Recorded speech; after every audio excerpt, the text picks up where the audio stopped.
विशेष जगह में अभी स्थापित करेंगे।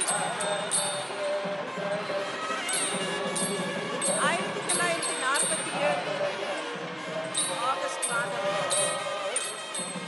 ஸ்ரீரஸ்ரீ மகாசன்னிதானம் திருவாவடுதுறை ஆதீனம் அவர்கள்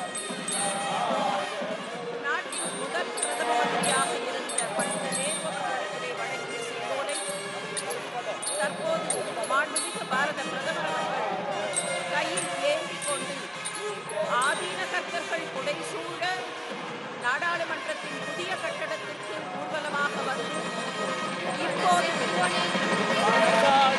அந்த புனித செங்கோலை அதற்கான உரிய இடத்தில் ஸ்தாபிதம் செய்கிறார்கள்।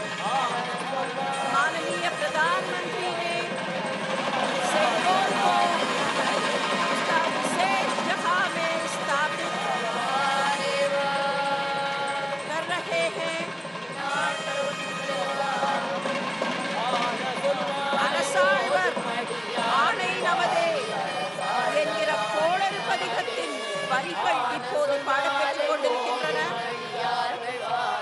माननीय प्रधानमंत्री ने अभी रोशनी कर रहे हैं। நாடாளுமன்றத்தின் புதிய கட்டடம் திறக்கப்படுவது உணர்வு பூர்வமாக விளக்குகிற வகையில் மாண்புமிகு பிரதம மந்திரி அவர்கள் பஞ்சமுக தீபம் ஏற்றி மங்களமும் ஒளியும் சேர்த்து கொண்டிருக்கிறார்கள்।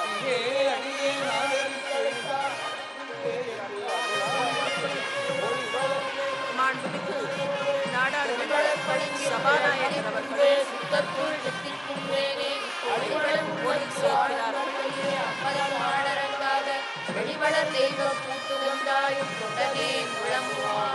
माननीय प्रधानमंत्री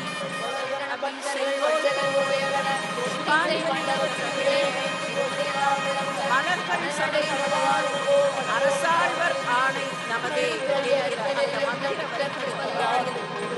செங்கோலுக்கு மாண்புமிகு பாரத பிரதமர் அவர்கள் மரியாதை செலுத்துகிறார்கள்।